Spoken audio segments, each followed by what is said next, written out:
안녕하세요. 네, 오늘 간증이나 또 교제할 말씀 준비한 형제님이 또 직장에 급한 일이 있어서 오늘 준비를 잘 했는데 나올 수가 없었다고 이렇게 연락을 받았어요. 그래서 제가 먼저 시간을 사용하고, 그리고 우리 성도님들 중에 또 교제하고 싶은 분들 나머지 시간 또 활용해서 사용하시면 좋을 것 같습니다.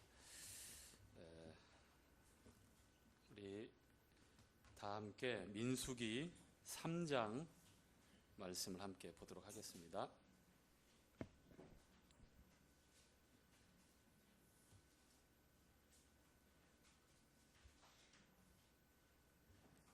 자, 지난 시간에 3장 1절부터 11절까지 교제했고, 그리고 그동안 교제했던 내용 중에 우리 이스라엘 백성들이 어떻게 성막을 중심으로 동남서북, 동서남북 이렇게 빙 둘러서 어떤 진의 배치를 그렇게 형성을 했는지, 그리고 이제 광야에서 행진할 때는 어떤 순서로 가야 되는지, 1대, 2대, 3대, 4대 나누는데 2대와 3대 사이에 레위 지파 성막이 들어가고 그렇게 순서대로 진행한다는 것까지 교제했습니다. 혹시 또 잊어버릴 것 같아서 일주일 지났지만 한번 반복해 볼까요? 자, 성막을 중심으로 해서 맨 처음 동편에 진을 쳐야 될 세 개의 지파가 있죠. 자, 첫 번째 대표하는 지파가 유다 지파였고, 유다 지파와 이사갈, 스불론 이 두 지파가 해서 가장 동쪽에, 그리고 제1대로 행진할 때 제일 선봉에서 앞장서서 맨 처음 행진하는 그런 지파였고요. 그 다음에 순서대로 우리는 원래 동서남북으로 하는데 성경에는 동남서북 이렇게 빙 시계 방향으로 돌아가는 형태로 진을 배치하는 형태를 말씀하고 있습니다. 두 번째 남쪽에 장자 루벤과 그 다음에 시므온과 갓, 루벤, 시므온, 갓 이 세 지파가 남쪽에 진을 치고요. 그 다음에 서쪽에는 라헬의 소생인 에브라임, 므낫세, 베냐민, 요셉이 들어가야 되지만 요셉이 영적인 장자로 두 배의 축복을 받았죠. 창세기 49장에 있는 대로. 그래서 요셉의 두 아들 에브라임, 므낫세가 그렇게 두 개의 지파를 형성하게 됩니다. 서쪽에 그렇게 진을 세 개의 지파가 치게 되고, 그 다음에 마지막으로 북쪽에 단 지파를 중심으로 해서 단, 납달리, 아셀, 비라와 실바 이 몸종의 소생들인데, 이렇게 해서 12지파가 각각 3지파씩 동남서북 형태로, 동쪽은 유다 지파가 대표고, 자, 남쪽은 르우벤 지파가 대표고, 서쪽은 에브라임 지파가 대표고, 북쪽은 단 지파가 대표고, 이렇게 해서 대표인 지파를 중심으로 해서 나머지 2개 지파씩 3개 지파에서 12지파가 성막을 중심으로 해서 그렇게 진을 형성한다. 자, 그리고 오늘 이제 성막을 중심으로 해서 또 성막을 둘러서서 이렇게 진을 또 형성하는 레위 지파의 후손들이 나옵니다. 레위 지파. 자, 우리가 교제했던 내용 중에 특별히 이제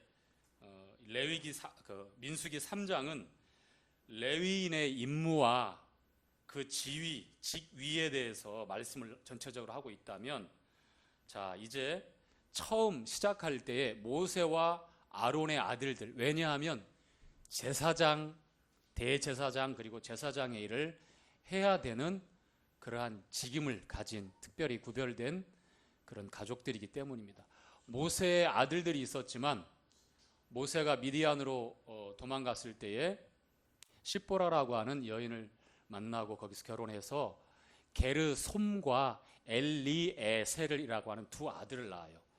그러나 모세의 아들은 레위 지파의 게르손, 고핫, 무라리 후손 중에 한 부류로 구별되어서 그 후손들은 어떻게 될까요? 성막을 중심으로 해서 봉사하는 일을 합니다. 아론의 아들들, 특별히 기름 부음을 받고 따로 구별된 아론과 그 아들들이 하나님 앞에서 대제사장과 제사장의 이 직임을 감당하게 됩니다. 똑같이 레위인이었습니다. 똑같이 레위인이었어요. 똑같이 게르손, 똑같이 고핫, 똑같이 무라리의 자손들이었습니다. 그렇지만 다른 건 뭐냐면 이제 기름 부음을 받았다라고 하는 것. 기름 부음이라고 하는 것은 성경에서 신약에서는 성령의 인침을 나타내는 거고 우리 성령님께서 우리 안에 내주하시는 것을 나타낸다고 하면 구약에서는 왕, 선지자, 제사장 이 세 부분의 직임을 감당하는 그런 사람들에게 따로 구별해서 거룩하게 세우기 위해서 기름 부음을 그렇게 베풀었습니다. 사울이 그랬고 다윗이 그랬고 모든 선지자와 제사장을 또 위임할 때에도 보면 레위기서에 우리가 공부했던 대로 기름 부음을 합니다. 그래서 말씀에 있는 대로 보면 3절에 이렇게 나오죠. 이는 아론의 아들들의 이름이며 그들은 기름을 발리우고 거룩히 구별되어 제사장 직분을 위임받은 제사장들이니라. 자, 기름을 발리우고 기름 부음을 받고서 거룩히 구별됐다고 하는 것. 레위인 중에서도 기름 부음을 받고 따로 제사장으로 거룩히 구별된 사람들이 바로 아론과 아론의 아들들입니다. 자, 아론의 아들들이 몇 명이죠? 총 몇 명일까요? 4명입니다. 자, 첫째 아들이 나답, 둘째 아들이 아비우, 셋째 아들이 엘르아살. 엘리에셀은 모세의 둘째 아들이고 엘르아살.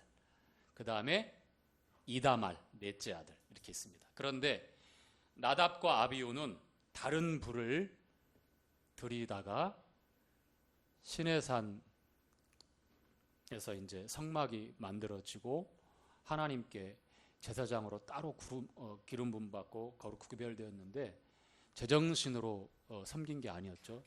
다른 불을 가지고 하나님 앞에 제사를 드리다가 그 자리에서 죽고 맙니다. 그래서 셋째, 넷째, 첫째, 둘째인 나답과 아비우가 하나님의 징계로 죽게 되고 그 죽음마저 슬퍼하지 못하게 했죠. 하나님께서 아론에게 경고하죠. 모세에게도 전해서 그 죽음에 대해 슬퍼하지 말라고. 슬퍼하고 따로 어떻게 추스릴 만한 그런 시간도 없죠. 다만 재물에 대해서 구별했던 내용만 나옵니다만 바로 세 번째, 네 번째 아들인 엘르아살과 이다말이 그 일을 다시 승계해서 하게 됩니다. 얼마나 두렵고 얼마나 조심스러웠겠어요. 따로 구별됐다고 하는 것, 이 영광스럽고 존귀한 그런 직임을 가졌음에도 불구하고 하나님 말씀대로 온전히 순종하고 하나님 말씀대로 온전히 따르지 않았을 때, 다시 말하면 자신들의 생각과 기대와 방법과 경험과 혹은 다른 판단과 가치를 가지고 하나님을 섬기려고 그랬어요. 아마 처음이기 때문에 더 엄격했을 수 있어요. 처음이기 때문에. 아나니아와 삽비라도 그랬잖아요. 사도행전 5장에 보면 아나니아와 삽비라도 초대교회 때 성령을 속인 거에 대해서 오늘날 아나니아와 삽비라보다도 훨씬 더 속이는 사람이 교회 안에 많잖아요. 여러분 가슴에 손을 얹고 한번 생각을 해봐요. 자, 여러분 어떠세요? 여러분들 아나니아와 삽비라만큼은 아니어도 훨씬 더 좀 문제가 많은 성도들이 많아요. 그렇죠? 근데 즉시 그렇게 하나님이 징계하고 그러시지 않잖아요. 근데 처음 시작할 때 하나님께서는 그렇게 엄격하게 하시는 내용들이 많이 나옵니다. 자, 이제 9절 말씀에 보면 너는 레위인을 아론과 그 아들들에게 주라. 그들은 이스라엘 자손 중에서 아론에게 온전히 돌리운 자니라. 자, 레위인들은 아론과 그 아들들에게 속행, 돌리워진 그러한 하나님 앞에 그렇게 헌신되어진 존재들입니다. 아론과 그 아들들뿐만 아니라 레위인 전체는 이제 우리가 읽으면서 교제하겠지만 이스라엘의 장자를 대신해서 이스라엘의 처음 난 장자들을 대신해서 하나님께 바쳐진 하나님의 것으로 이제 드려진 하나님의 것입니다. 자, 우리 12절부터 한번 보겠습니다. 함께 읽죠. 자, 12절부터는 레위인들이 얼만큼 중요한지. 레위인들은 성직을 세습합니다. 이스라엘 백성들은 20세 이상으로 전쟁에 나가서 무기를 들고 그 억센 힘을 가지고 이제 가나안 땅을 정복하는데 정말 중요한 역할들을 다 해요. 하나같이 12지파의 이 장정들이. 그런데 그 중요하고 그 정말 용감하게 싸워야 될 그 장정보다도 난지 한 달밖에 안 되었어도 계수하게해서 계수함을 받은 20세가 아니어도 태어난 지 한 달밖에 안 된 사내 아이라 할지라도 레위인은 하나님 앞에 더 중요한 존재들이었어요. 왜입니까? 왜 성막이 이스라엘의 진의 중심에 있으며 그 성막을 또 레위인이 감싸고 있으며 그 둘레를 이스라엘 12지파가 감싸고 있겠습니까? 얼마나 중요하고 얼마나 먼저 우선순위가 결정돼야 될 부분인가.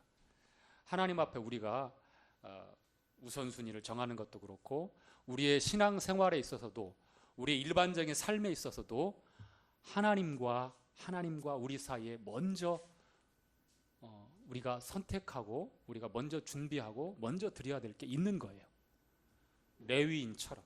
자, 12절 함께 읽어가겠습니다. 그만할 때까지. 시작. 여호와께서 모세에게 일러 가라사대 보라, 내가 이스라엘 자손 중에서 레위인을 택하여 이스라엘 자손 중 모든 첫 해의 처음 난 자를 대신케 하였은즉. 자, 거기까지요. 자, 처음 난, 자, 이스라엘 자손 중 모든 첫 해의 처음 난 자를 어떻게 했다고요? 대신케 하였은즉. 대신.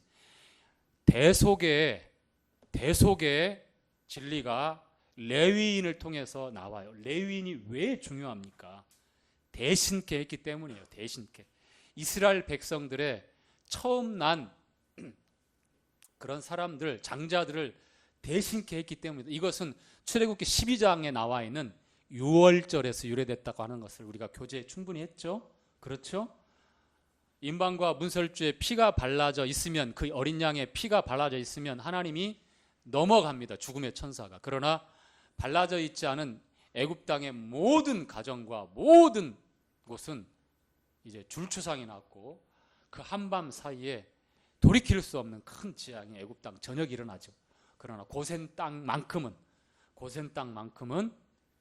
피가 발라져 있는 그 집 안에 있는 장자는 보호함을 받고 그 생명이 하나님의 은혜의 손아귀에 그렇게 쌓여 있는 겁니다. 누구도 대신 감히 건드릴 수가 없어요. 왜 그렇죠? 바로 어린 양의 그 피가 대신 했다고 하는 대속의 그 구속의 진리가 거기에 그대로 있어요. 레위인을 볼 때에 레위인이 왜 중요한지, 왜 하나님이 구별해서 내 것이라고 했는지를 이 레위인을 통해서 두고두고 생각하고 이스라엘 백성들은 하나님 앞에 그렇게 나아가며 감사할 수 있는 것입니다. 자, 13절. 자, 레위인은 내 것이라. 13절 시작. 처음 난 자는 다 내 것인즉 내가 애굽 땅에서 그 처음 난 자를 죽이던 날에 이스라엘의 처음 난 자는 사람이나 짐승을 다 거룩히 구별하였으니 그들은 내 것이 될 것입니다. 나는 여호와니라. 내 것이다. 대신하였으니 내 것이다. 몇 번 하나님께서 강조하시죠.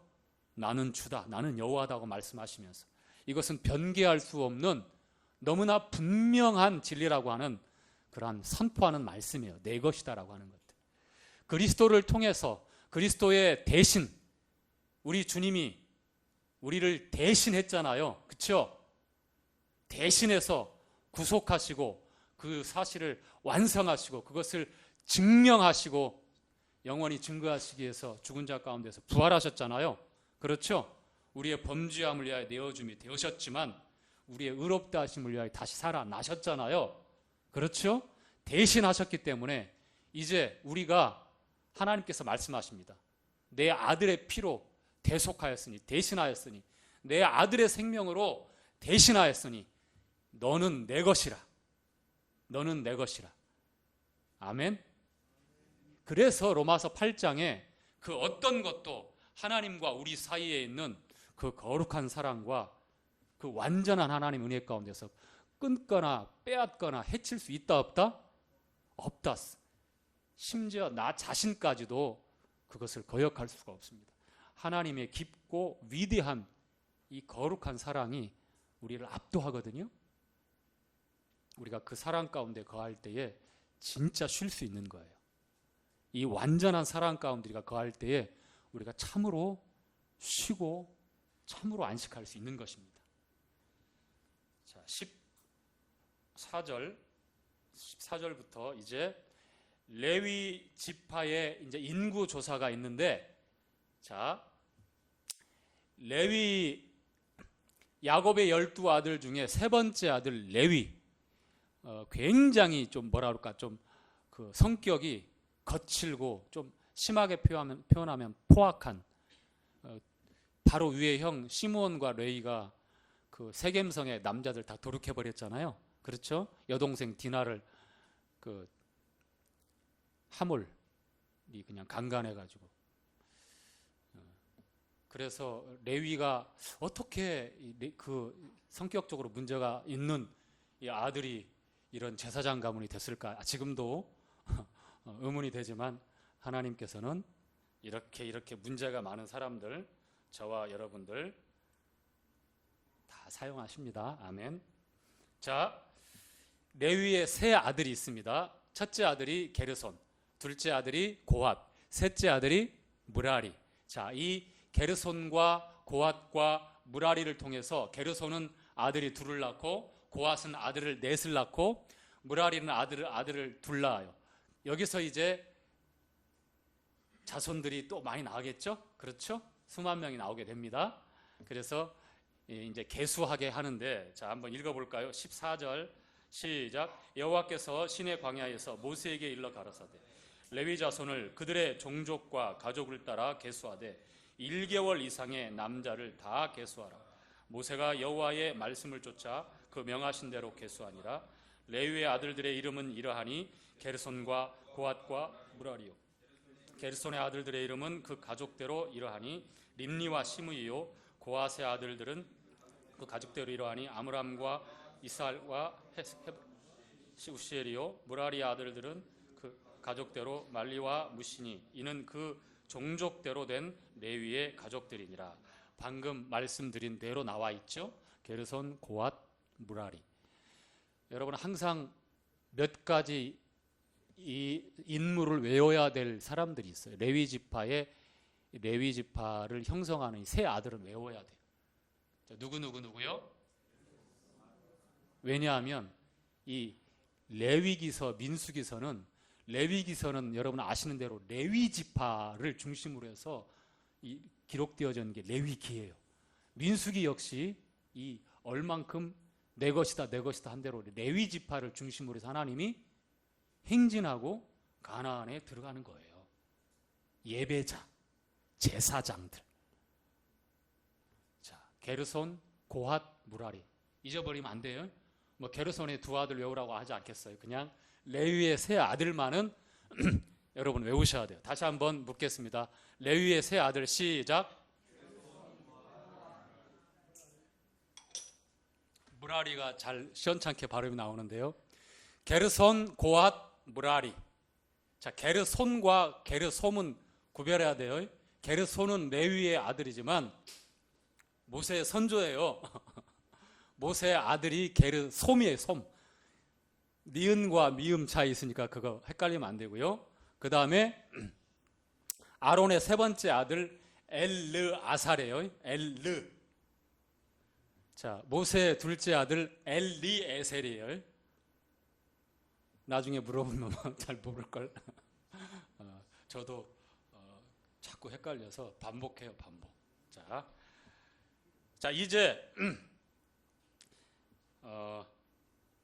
21절부터는 게르손, 고핫, 무라리 차례대로 계수를 합니다. 이 가문에 인원이 몇 명이며 그리고 그들의 족장이 누구가 될 것이고 그리고 그들이 성막에서 봉사할 때에 어떤 일을 할 것이냐. 자, 그 한만 우리가 읽겠습니다. 그 한만. 자, 쭉 넘기면 쭉 넘겨서 자, 27절부터 게르손 넘어갑니다. 두 번째 아들 고한만 읽겠습니다. 그리고 세 번째 아들 무라리도 똑같아요. 게르손과 무라리 똑같은데 고핫을 제가 특별히 읽자고 하는 것은 이 고핫은 세 아들 중에 성막에서 봉사하는 일들 가운데 가장 중요한 일들을 하고 있기 때문이에요. 자, 한번 읽어보겠습니다. 27절부터 시작. 고핫에게서는 아므람 가족과 이스할 가족과 헤브론 가족과 우시엘 가족이 났으니 이들이 곧 고핫 가족들이라. 계수함을 입은 1개월 이상 모든 남자의 수요가 8,600명인데 성소를 맡을 것이며, 자, 무엇을 맡을 것이며? 성소를 맡을 것이며, 성막, 터버넌클. 우리가 이 성소, 성막을 얘기할 때에 안에 중심에 있는 본 건물이고 본 텐트고 그 주변을 더 넓고 크게 직사각 형태로 휘장을 둘러서 가로 100규빗, 세로 50규빗, 높이 4.5규빗의 이 조각목으로 널판지로 세로에 10개, 가로에 20개 해가지고 미터로 계산하면 뭐 45.6m 한 규빗이 그렇게 되니까 그렇게 될 거예요. 10규빗, 50규빗이면 절반이니까 뭐 22.8 나오겠죠. 그 정도 미터로 한 사람 그 정도 사이즈로 먼저 큰 직사각 둘레가 있고 그 안에 이 성소와 성막이 있어요. 30규빗, 10규빗. 거기서 성소는 20규빗 그렇게 되어 있고 20규빗, 10규빗으로 되어 있고 나머지 10규빗, 10규빗 정 입방체 형태로 가로 세로 높이가 똑같이 되어 있는 게 지성소예요. 그 사이즈로 있는 겁니다. 약 4.5m. 자, 그리고 30규빗이니까 13점 한 14m 되겠네요. 그 정도 크기가 50m 안 22.8m 안에 그렇게 놓여 있는 겁니다. 이따 한번 제가 마치고서 한번 위에서 바라본 투시도를 한번 그려서 전체적으로 한번 다시 한번 설명을 드릴게요. 자, 고핫 자손은 성소를 맡으라라고 되어 있죠. 자, 29절 시작. 고핫 자손의 가족들은 성막 남편에 진을 칠 것이요 우시엘의 아들 엘리사바는 고핫 사람의 가족과 종족의 족장이 될 것이며 그들의 맡은 것은 증거계와 상과 등대와 단들과 성소에서 봉사하는 데 쓰는 기구들과 휘장과 그것들에 쓰는 모든 것이며 제사장 아론의 아들 엘르아살은 레위인의 족장들의 어른이 되고 또 성소를 맡을 자를 통할할 것이니라. 즉 고핫 자손들을 잘 조직하고 잘 다스리고 잘 운영하라고 하는 거예요. 누가? 엘르아살이.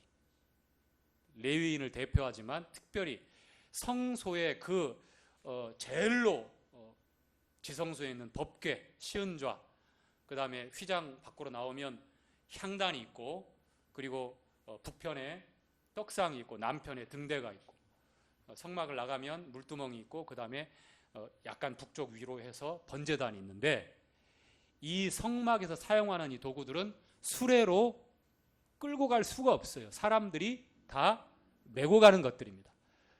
이거를 잘못해가지고 법궤를 가지고 올 때에 다윗이 얼마나 좋았어요? 그렇죠? 그런데 어떻게 됐어요? 수레에 끌고 오다가 소가 놀라가지고 껑충하니까 수레에 있던 법궤가 움직이니까 그 레위지파 우스사가 어떻게 했어요? 손으로 자기는 선한 동기와 의지 가지고 잡았어요. 넘어지지 말라고. 근데 그 자리에서 어떻게 됐습니까? 죽었어요. 하나님께서 말씀하신 건 그만큼 거룩하기 때문에 우리 사람의 어떤 의지, 동기 그런 것들이 하나님의 말씀을 대신할 수 없어요. 아무리 선한 의도로 할지라도. 하나님만이 진짜 선이에요. 왜 그렇게 말씀하셨는지. 그래서 엘르아살은 대제사장으로 아론이 했다면 이제 엘르아살이 가서 그것을 주관하고 직접 그것을 보자기를 싸고 안 보이게, 밖에서 안 보이게 성막에 있는 그 기구와 도구들을 다 보자기로 이렇게 덮고 그 다음에 이 조각목으로 넣어서 멜 수 있도록 다 만들어줘요. 그러면 그때 와서 고앗 자손들이 그거를 메고 가는 겁니다. 이 내용이 4장에 나와요. 예, 받으셔도 됩니다. 자, 4장에 나와요. 이 제가 말씀드린 이 내용이. 자, 그렇게 하면 되고요. 자, 제가 그 숙제를 내줬죠. 레위인들 한 달 이상 되어진 남자 레위인들을 계수하라고 그랬습니다. 자, 게르손의 지파의 그 총 개수가 몇 명이죠? 7,500명입니다. 그 다음에 고앗 자손의 총 개수가 8,600명입니다. 무라리 자손의 총 개수가 몇 명일까요? 6,200명입니다. 자, 7,500 더하기 8,600 더하기 6,200 하면 총 몇 명이 나오죠? 22,000? 22,000 나온다고요? 더하기도 못하시네. 22,300이 나와요. 자, 볼까요? 자, 그런데 자, 39절 보세요. 시작. 함께 읽겠습니다. 시작. 모세와 아론이 여호와의 명을 쫓아 레위인을 각 가족대로 계수한즉 1개월 이상 남자의 수요가 22,000명이었더라. 22,300명이 나오는데 여기서는 22,000명이라고 이렇게 말씀하고 있어요. 그런데 이스라엘 백성들의 12지파의 장자들, 한 달 이상 된 장자들이에요. 20세 이상의 싸움에 나갈 만한 사람이 아니라 장자들만, 그 집안에 처음 태어난 장자들만, 한 달 이상 된 장자들만 계수했는데 총 몇 명이 나오죠? 자, 43절 함께 읽죠. 시작. 1개월 이상으로 계수함을 입은 처음 난 남자의 명수의 총계가 22,273명이었더라. 22,273명, 273명이 더 많죠. 그래서 273명을 성전의 세겔대로 5세겔씩 계산해서 속전으로 지불하라고 말합니다. 그러면 273 곱하기 5 하면 얼마 나올까요? 1365세겔. 그래서 50절, 51절에 이렇게 그렇게 아론과 아들들에게, 이제 모세와 아론과 아들들에게 주는 내용이 나와요. 자, 그런데 문제가 뭐냐면 왜 레위 지파, 게르손, 고앗, 무라리 이 세 종족의 총 개가 7,500 더하기 8,600 더하기 6,200 하면 22,300이 나오는데 왜 22,000이라고 성경에서 이렇게 썼을까? 어느 주석집이나 어느 성경 강좌나 어떤 곳에서 봐도 이 내용은 안 나오더라고요. 혹시 답 찾았습니까? 전석 형제님 답 찾으셨어요? 오늘 처음 들었어요. 숙제 내준 지가 벌써 2주나 지났는데. 자, 답은 아니어도 이럴 것이다. 정리된 어디 한번 생각을 말씀해 볼까요? 우리 전용희 형제님. 왜 그러셨을 것 같아요? 인터넷에. 그러면 인터넷의 지식인의 도움을 받겠습니다. 자. 레위는 어차피 다른 지파를 대신하는 건데 레위는 장자가 아니더라도 계속 하는데 특별히 장자란 300명이 돼가지고 구태 뭐 장자까지 넣느냐. 정답이 나와버렸어요. 역시 인터넷이네. 인터넷 어디서 보셨어요? 저 인터넷에서 못 봤는데. 자, 무슨 얘기냐면 2,300명, 22,300명 중에 레위 지파에도 장자가 있을 거 아닙니까? 장자로 계수되어진 300명이 있었다라고 이렇게 추정을 하는 거예요. 이건 정답이다라고 얘기는 안 해요. 그냥 이게 가장 설득력 있는 해석이기 때문에 지금 말씀을 드리는 거예요.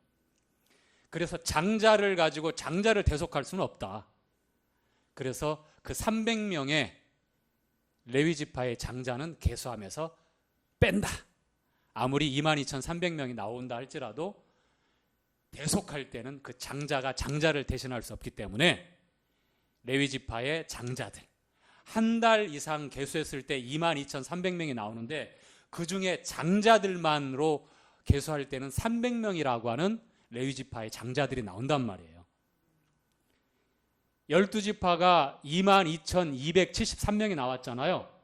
그럼 레위 지파까지 합치면 22,573명이 되는 거예요. 이스라엘의 총 장자들이. 거기서 레위 지파 300명을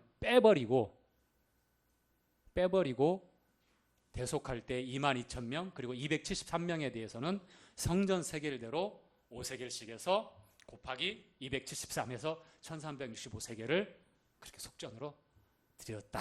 이렇게 보는 것이 가장 설득력 있는 저기 맨 뒤 그 지퍼 열면 키 있어요. 맨 뒤에 계신 분이 나가나 봐요. 그 운전하기 차 커서 힘들 텐데 다른 분이 좀 하시죠. 자,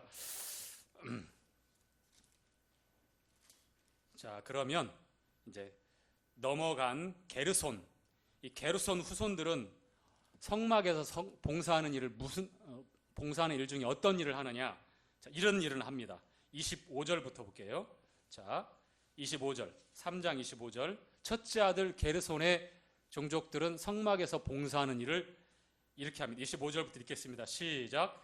게르손 자손의 회막에 대하여 맡을 것은 성막과 장막과 그 덮개와 회막 문장과 뜰의 휘장과 및 성막과 단 사면에 있는 뜰의 문장과 그 모든 것에 쓰는 줄들이니라. 다시 말씀드리면 딱 성막을 봤을 때에 겉에서 보이는 것들 있죠. 휘장들, 성막을 감싸는 것들, 그 다음에 성막을 또 더 크게 감싸고 있는 휘장들, 앞에 문들, 거기에 들어가는 줄들. 그러니까 우리 눈으로 봤을 때, 육안으로 봤을 때에 보이는 것들, 휘장, 주로 이제 천, 가죽 이런 것들, 그것들을 도맡아서 봉사하는 일을 합니다. 자, 성소는 고핫 자손이 한다라고 우리가 봤죠. 교제했죠. 그 다음에 이제 므라리 자손들은 어떤 일을 하는지 한번 보시죠. 자, 36절부터 보겠습니다. 므라리 시작. 므라리 자손에 맡을 것은 성막의 널판과 그 띠와 그 기둥과 그 받침과 그 모든 기구와 그것에 쓰는 모든 것이며 뜰 사면 기둥과 그 받침과 그 말뚝과 그 줄들이니라. 자, 금방 이해가 오시죠? 므라리 자손들이 성막에서 봉사하는 부분은 뭐겠어요? 골조. 즉 눈에 보이지 않지만 그 휘장과 덮개가 지탱할 수 있도록 뼈대 역할을 하는 널빤지들 있잖아요. 100규빗의 그 가로로 20개가 들어가요. 널빤지가 같은 크기로 5규빗. 그리고 세로로는 또 10개가 들어가요. 그런 것. 받침대, 은 받침대로 다 하나마다 다 있어요. 그리고 그 하나하나마다 줄로 견고하게 연결을 해가지고 다 이렇게 휘장을 겉에서 다 둘러요. 직사각 형태로 50m, 25m. 그냥 한 규빗을 그 50cm로 했을 때. 자, 이해 가시죠? 므라리는 뼈대 역할을 하는 골조를 도맡았고 게르손 자손들은 겉에 보이는 휘장, 장막들을 도맡았고 그리고 성소에 있는 그 기구들 모든 그 기구들을 누가 맡았느냐? 성소를 누가 맡았느냐? 고핫 자손들. 특별히 고핫 자손들은 엘르아살의 감독하에 될 수밖에 없다. 왜냐하면 그들이 직접 가서 그것을 만지거나 가지고 움직일 수 있는 그런 물건들이 아니었기 때문에 제사장들만 그 일들을 할 수 있었기 때문에였다. 자, 게르손, 고핫, 무라리 이 세 아들의 각각 두 아들, 네 아들, 두 아들에서 8아들을 통해서 또 자손들이 많이 타는데 그 자손들이 이렇게 분담해서 봉사하는데요. 자, 우리가 하나님의 일을 하고 예배를 드리고 또 봉사하는 일에 있어도 이렇게 하나님께서 직임과 은사를 따라서 우리에게 맡겨주셨어요.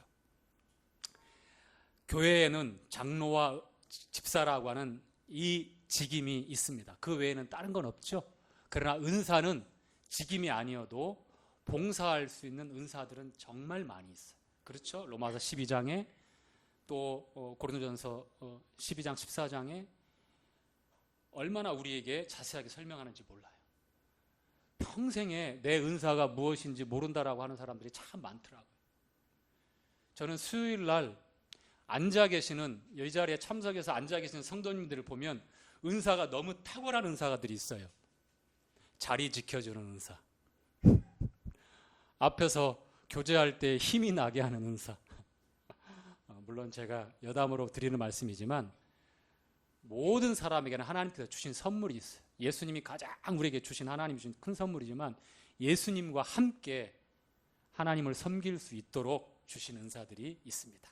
내가 직임을 가진 그러한 일꾼이 아니어도 은사로 하나님 앞에 받아 섬길 수 있는 것들이 있어요. 게르손 자손, 고핫 자손, 무라리 자손이 하나님 앞에 그랬던 것처럼 누구 하나 특출나게 탁월해서 하나님 앞에 기쁨이 되어지고 영광이 되어지고 예배자가 되고 그런 게 아니에요. 맡겨진 일에 최선을 다하고 그 일들에 헌신할 때에 어우러져서 그 진을 바라보고 행진할 때에 민수기 24장에 다시 한번 말씀드리지만 저주하려고 했지만 발람은 그것을 보고 축복할 수밖에 없어요. 야곱의 장막이요, 와 멋지다. 우리가 드려지는 그 예배, 사실 잠실 지역교회 외부에서 주일날 오전에 함께 예배에 참여하는 일꾼 성도 형제님이나 또 다른 외부에서 오신 성도님들이 하나같이 뭐 100명이면 100명 다 그런 건 아니지만 한 9할 이상, 90명 이상이라고 보면 대부분의 성도님들이 잠실교회 예배에 정말 감동적이다라고 말합니다. 왜 그럴까요? 누구는 게르손, 누구는 고핫, 누구는 무라리, 맡겨진 그 일들을 예배 드릴 때에도 그렇게 하나님 앞에 성심을 다해서 그렇게 드리기 때문입니다. 매주마다 그렇게 드려야 되겠죠? 그렇죠? 자, 마지막으로 여기다가 투시도를 한번 그리고 마치도록 하겠습니다. 시간이 많지 않은데 이것까지 하고 마치도록 할게요.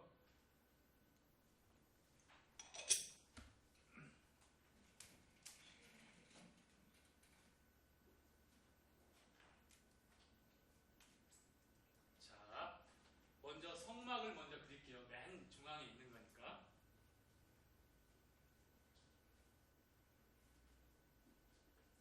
성막이 너무 길게 됐네요. 이게 성막의 여기 앞쪽이고 문이고 여기가 지성소입니다. 지성소. 여기가 성소입니다. 규격을 전체 사이즈는 여기가 30규빗. 크게 그려줘요? 여기도 또 그려야 돼. 안 보이시죠?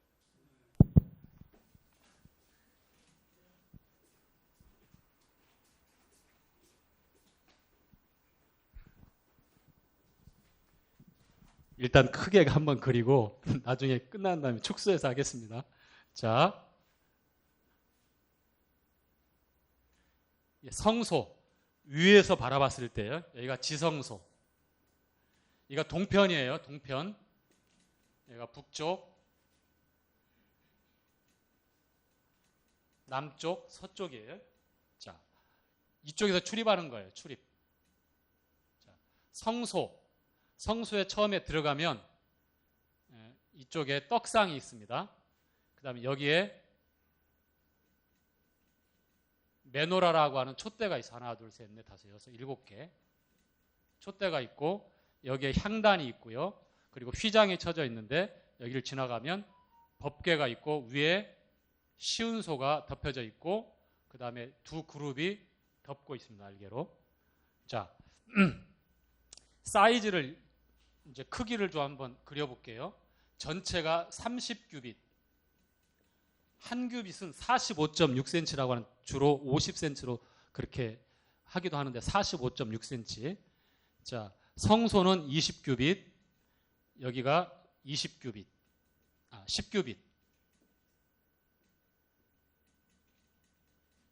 여기 10규빗, 여기 10규빗.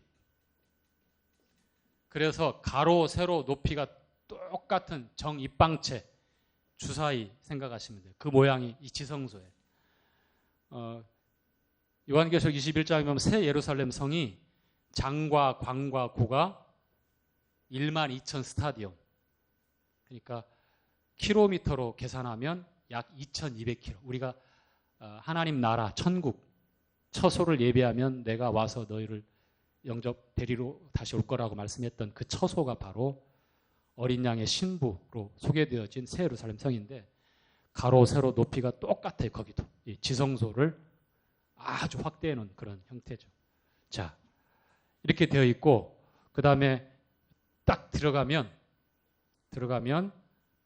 위쪽에 번제단이 있어요. 번제단. 그리고 이 중간에 물두멍이 있어요.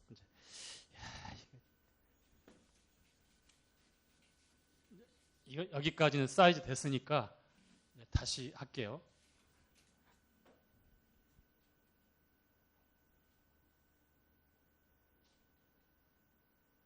자, 그 다음에 여기를 전체적으로 둘러선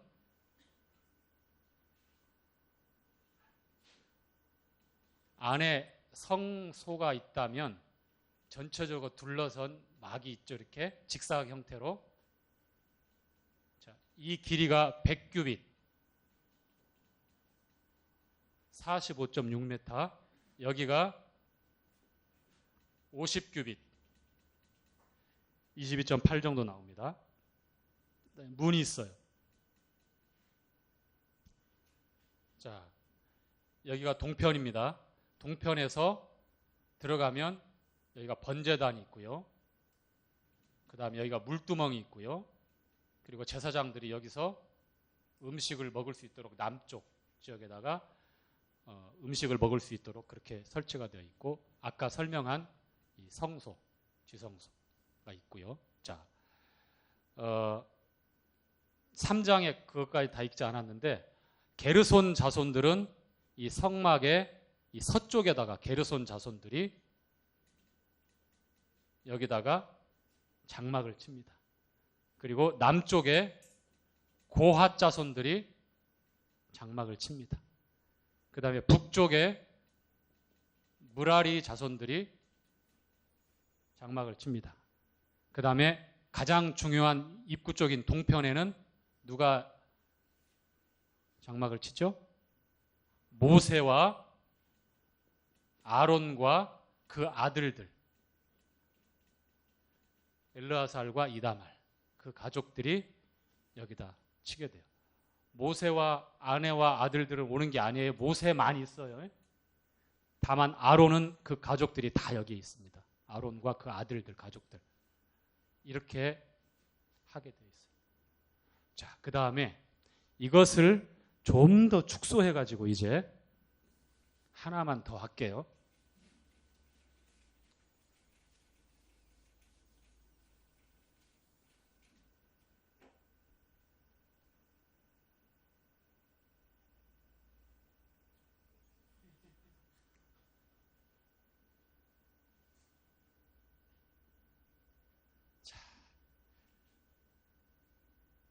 모세, 아론, 아들들. 자, 게르손, 무라리, 고핫. 자, 이렇게 됐죠. 이렇게 이게 지금 이게 여기가 성소의 성막이에요. 보일까 말까? 자, 뭘 하려고 그러냐면, 자, 유다, 이사갈, 스불론, 이 세 지파가 여기에 진을 치는 거예요. 그 다음에 남쪽 루벤, 시므온, 갓, 이 세 지파가 여기다 진을 칩니다. 이제 빙 둘러서 하는 거예요. 그 다음에 여기는 에브라임, 므낫세, 베냐민, 이 세 지파가 이쪽 서쪽에 진을 칩니다. 그다음에 북쪽에 단, 납달리, 아셀, 자, 이렇게 진을 칩니다. 이 성막과 이 거리는 2000규빗이라고 말씀했죠. 약 920m 정도, 1km 정도 차이 나게끔 두고서 하게 해요. 이 레위 지파가 다 둘러선 이유는 다 보호하기 위해서예요. 완충 지역처럼. 특별히 이 동쪽은 왜 누구라도 가까이 오면 죽이라고 그랬어요. 죽이라고. 그만큼 거룩한 곳이기 때문에 모세와 아론과 그 아들들이 진친 곳은 함부로 출입하거나 근처에 가는 그런 구역이 아니었어요. 성막에 있을 때. 이 3장, 4장에 나와 있는 내용들이죠. 자, 이게 지금까지 배웠던 내용입니다. 자, 이렇게 이제 마칠게요. 복습 안 해도 되겠죠? 예.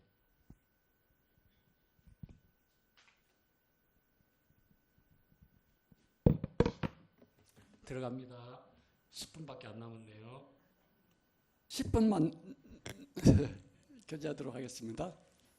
이걸 보면서 우리가 구약 시대에서 성전 성막을 많이 공부를 하시는데, 이제 만약에 지금 사람들한테 하나님이 어디 계십니까 물으면 사람들이 뭐라고 대답을 하죠? 하나님 어디 계세요? 그러면 제가 초등학교 때는 우리 담임 선생님이 참 좋은 분이신데, 하나님은 너희들 마음에 있어. 그러니까 그때 하나님도 모르고 그 선생님도 뭐 교회 다니는 분도 아닌데 우리가 보통 얘기할 때 그렇게 얘기하죠. 하나님은 네 마음속에 있어. 그러니까 그게 어떻게 보면 좋은 말인데 뭐 뜻도 모르고 하는 얘기 같죠. 어떻게 보면 상식적으로 만든 것 같기도 하고. 아, 그러면 그건 뭐 요새 사람 안 믿는 사람들이 뭐 그런 얘기 한다 치고, 왜냐하면 하나님이 또 어떤 하나님인지 모르잖아요. 하나님도 하나님이란 뜻이 어떤 이름이 아니고 신이란 뜻이에요. 신, 가드인데 이제 번역을 하나님이라 하죠. 그러니까 이방신도 하나님이라고 할 수 있어요. 신이니까 가드라고 그래갖고. 자, 그러면 구약시대에 이스라엘 사람들한테 하나님 어디 계시냐? 자, 물으면 뭐라고 대답할까요? 아마 하나님은 하늘에 계시다 할 수도 있겠죠. 그런데 이 당시에 이스라엘 사람들한테 하나님 어디 계시냐 물으면 성막에 계시다고 대답할 겁니다. 참 그게 참 우리가 이해를 잘 하셔야 되는데, 하나님은 하늘에 계신 건 맞아요. 하늘도 그냥 하늘이 아니고 사도 바울에 의하면 셋째 하늘. 원래 이스라엘 그 유대인들은 그 하늘을 세 부분으로 구분을 해서 말한대요. 첫째 하늘, 둘째 하늘, 셋째 하늘 이렇게 해가고, 첫째 하늘은 이 자연적인 하늘, 뭐 둘째 하늘은 뭐 영적인 뭐 천사들이 거하는 하늘, 뭐 셋째 하늘은 그러니까 어디 공간이 없잖아요. 하나님은. 그러니까 공간으로는 이렇게 표현을 못하지만 하나님이 계신 곳이다 해갖고 그 셋째 하늘, 이렇게 하나님은 그 하늘에 계시다 그러면 셋째 하늘에 계신 걸로 표현하기도 하지만, 하나님은 영이시기 때문에 무소부재하십니다. 그러니까 하나님은 어디든지 계시는 분이에요. 공간 밖에도 계시고 공간 안에도 계시고. 근데 이스라엘 사람들이 어디 계시냐 물어보면 여기 성전에 계시다고 그러죠. 사실 하나님은 그 이스라엘 백성이 출애굽해서 그 텐트 성막을 이렇게 쳤잖아요. 근데 그 안에 거기에 하나님의 장막을 치신 겁니다.